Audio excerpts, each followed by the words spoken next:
Hello and welcome to HMTV digital. మామూలుగా మహిళల కంట కన్నీరు కారకూడదు, అది చాలా ప్రమాదం. ఏ ఇంట్లో అయితే మహిళ బాధపడిందో ఆ ఇల్లు శుభాలకి నోచుకోదని, అలాగే ఆ ఇంట్లో అంతా చెడు జరుగుతుందని, ఆడవారిని ఏడిపించకూడదని మనం వింటూ ఉంటాం, చాలా చోట్ల పాటిస్తూ ఉంటాం కూడా. అయితే మరి అంతటి గొప్ప విషయమైనటువంటి అంటే ఆడవాళ్ళని బాధ పెట్టకూడదు అనే ఒక ఆచారం సాంప్రదాయంగా కూడా వస్తూ ఉంది భారతదేశంలో. మహిళలను ఎంతో గౌరవ ప్రపత్తులతో చూస్తూ ఉంటాం. అయితే ఇదంతా నాణ్యానికి ఒకవైపు అయితే, ఎంతవారు కానీ వేదాంతులైనా కానీ వాలు చూపు సోకగానే తేలిపోదురోయ్ అని, కైపులో తేలిపోదురోయ్ అంటూ కూడా ఒక సినీ కవి అన్నారు, మనకు తెలుసు.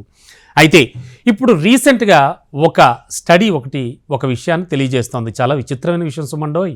ఇజ్రాయెల్కు చెందినటువంటి శాస్త్రవేత్తలు దాదాపుగా ఇలాగే అంటే ఎంతవారు కానీ అన్నట్టుగానే అంటున్నారు. కాకపోతే వీళ్ళు ఆడవాళ్ల కళ్ళ గురించి కాకుండా వాళ్ళ కన్నీళ్ల గురించి మాట్లాడుతున్నారు. అందుకే నేను ఈ స్టోరీ చెప్పే ముందు మీకు వాళ్ళ కంట కన్నీళ్ల గురించి చెప్పాను.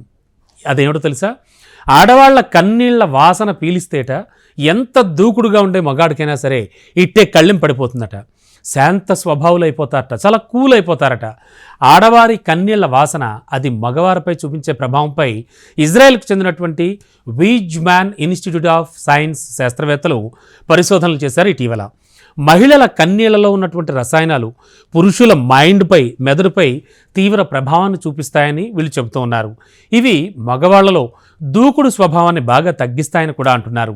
ఈ పరిశోధనని ప్లాస్ బయాలజీ జర్నల్ కూడా ప్రచురించింది. సో చాలామంది ఇప్పుడు ఏమంటున్నారంటే, మహిళలు ప్లీజ్ కన్నీరు కార్చండి, కొంచెం బాధపడండి అని అడుగుతున్నారట. అంటే చాలామంది ఈ వార్త విని ఇలా వైరల్గా స్పందిస్తూ ఉన్నారు సరదాగా.